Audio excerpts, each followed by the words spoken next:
it's not going as I planned. I took a free ride of a billionaire and brought my typewriter and promised myself that I would stay, but it's just not going the way that I thought. It's not that I feel different, and I don't mind that it's not hot. It's just that I belong to no one, which means there is only one place for me. The city not quite awake, the city not quite asleep, the city that's still deciding how good it can be. And also, I can't sleep without you. No one's ever held me like you.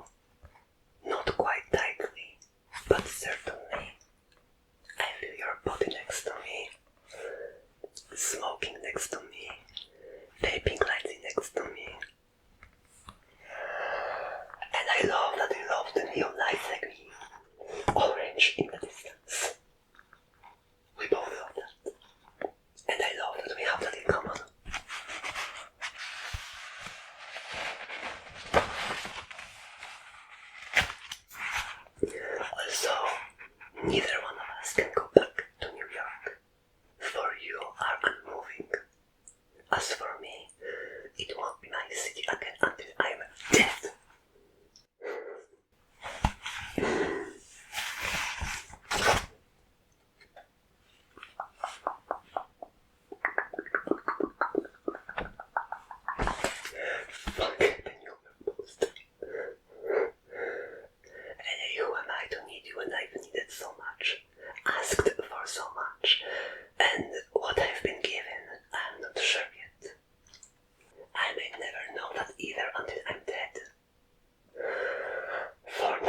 and a reflection of my sadness. If I'm going to keep on living the way that I'm living, I can't do it without you.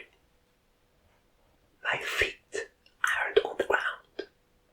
I need your body to stand on, your name to define me. On top of being a woman, I'm scared and ethereal. And there are 7 worlds in my eyes. I'm accessing all of them at once. One to draw my words from and my muses. Another one I try and harness late at night that lies somewhere off of the right of Jupiter. And then of course there's this one I live in, the land of 1,000 fires. That's where you come in. You, Vernon, Dylan.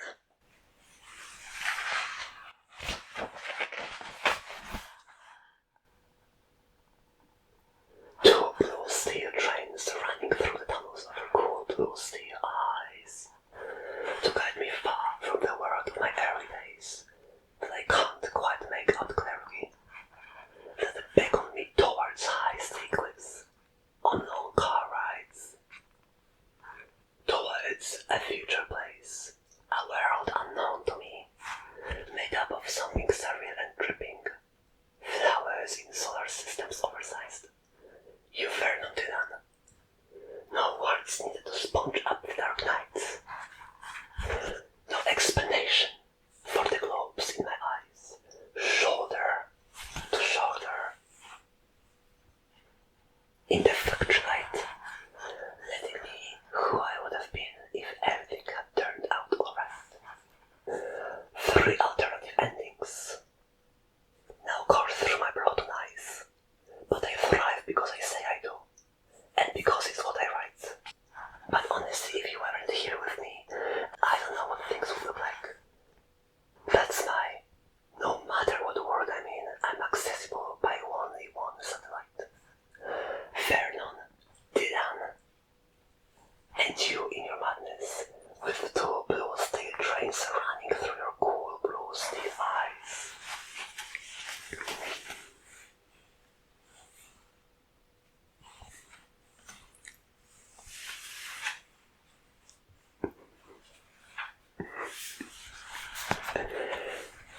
Violet bent backwards over the grass. I went to a party. I came in hot. Made decisions beforehand. My mind made up. Things that would make me happy, to do them or not. Each option weighed carefully. A plan for each thought. And then I walked through the door, past the open concept, and saw Violet bent backwards over the grass. 7 years old with dandelions grasped tight in her hand, arched like a bridge in a fallen handstand, grinning widely like a madman.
and there I am.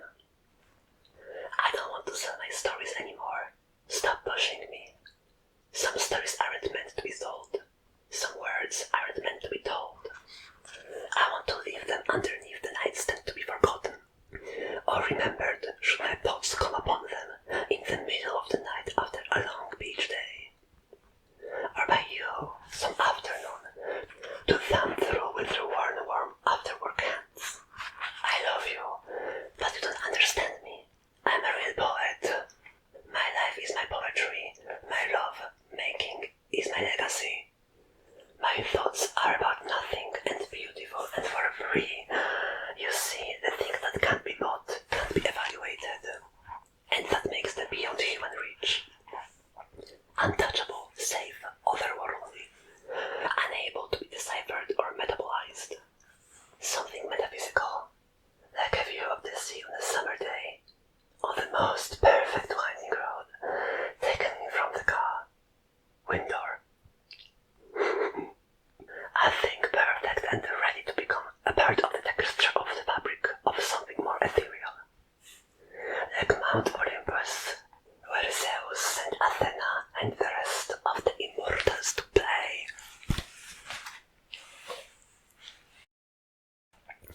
Never to heaven, never to heaven, never to heaven. May my eyes always stay level to the horizon. May they never gaze as high as heaven, to ask why. May I never go where angels fear to tread, so as to have to ask for answers in the sky. The wise in this lifetime I've found are inconsequential, compared to the magic of the nowness, the solution to most questions. There are no reasons, and if there are, I'm wrong. But at least I won't have spent my life waiting, looking for God in the clouds of the dawn. I'll be up early to rise, though of course, but only to make you a pot of coffee. That's what I was thinking this morning, Joe. That it's times like this as the marine layer lifts of the sea from the view of our favorite restaurant, they pray that I may always keep my eyes level to your eyeline, never downcast at the tablecloth. You see, Joe, it's time like this that the marine layer lifts off the sea on the dock without candlelit, that I think to myself, there are things you still don't know about me. Like sometimes I'm afraid my sadness is too big, and that one day you might have to help me handle it. But until then, may my eyes always stay level to the skyline, assessing long beaches glittering new development.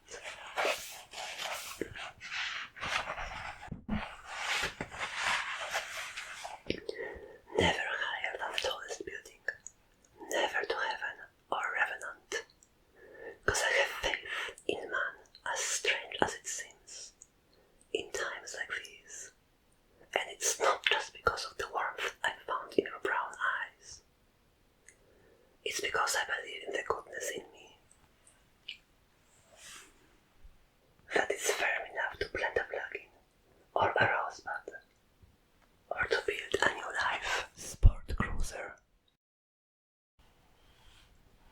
I took a flying lesson on my 33rd birthday instead of calling you, or parking on the block where our old place used to be. Genesee,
Because pilots aren't like poets.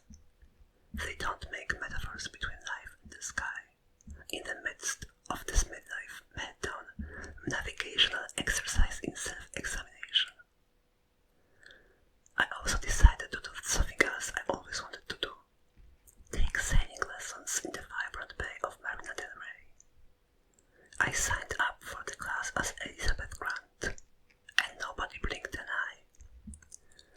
So, why was I so sure that when I walked into the tiny shack on Valley Way, someone would say, "You're not a captain of a ship or a master of the sky"?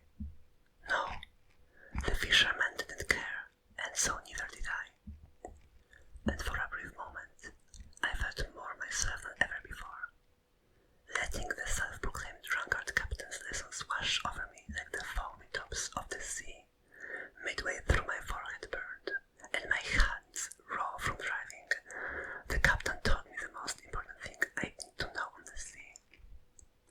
Never run the ship into irons. That's nautical terms for not sailing the boat directly into the wind. In order to do that, though, you have to know where the wind is coming from. And you might not have time to look up to the mast or up further to the weather vane.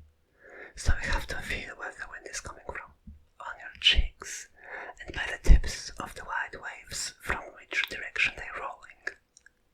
To do this, he gave me an exercise.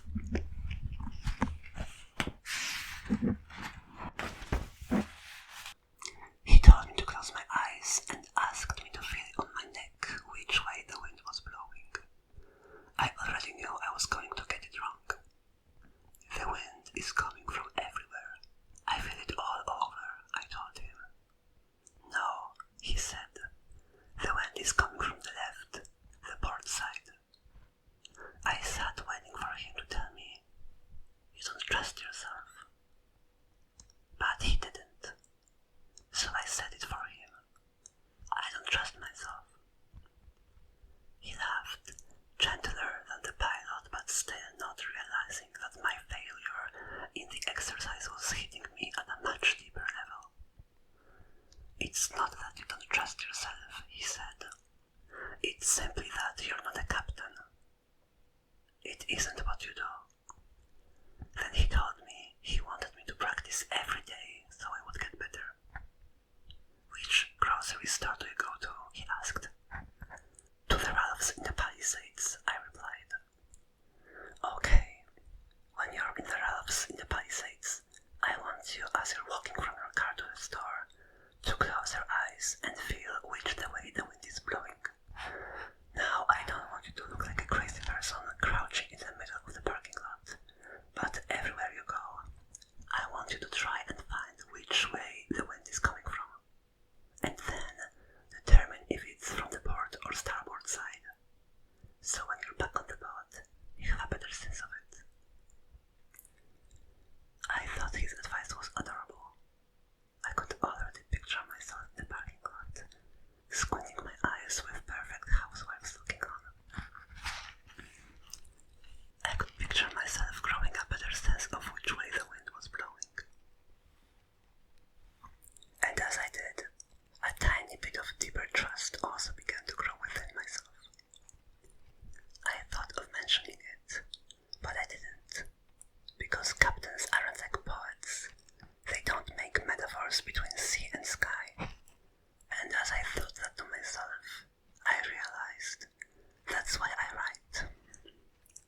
All of this circumnavigating the earth was to get back to my life. 6 trips to the moon for my poetry to arise. I'm not a captain. I'm not a pilot. I write. I write.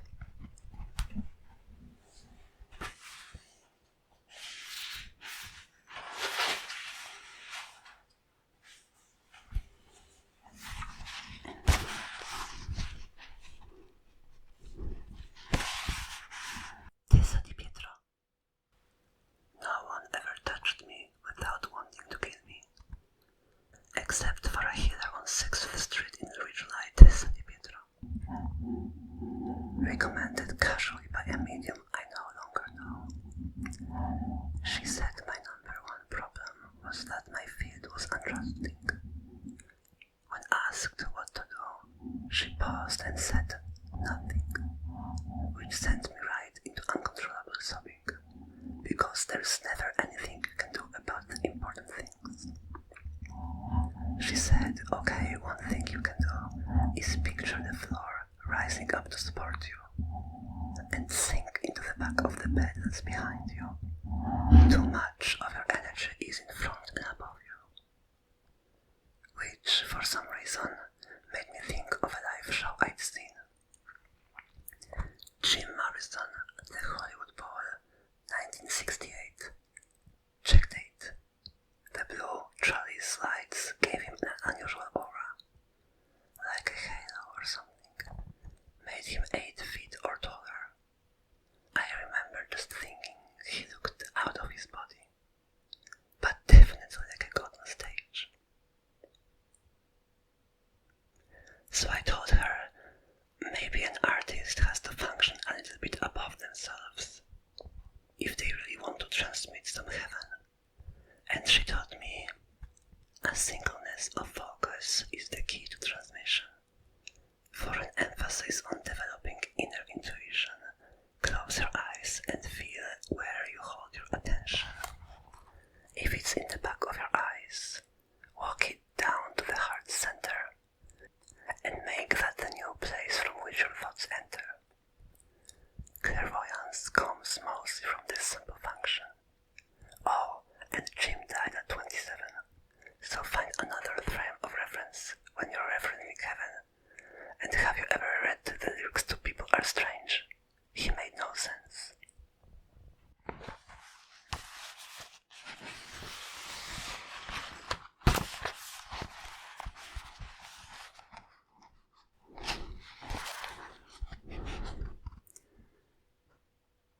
Quiet waiter blue forever. You move like water, sweet baby, sweet waiter, making the night smile to no one you cater. Silent woodworker from midnight till later. My lover, my laughter, my armor, my maker. The way that I feel with you is something like aching. Inside of my stomach, the cosmos are baking. A universe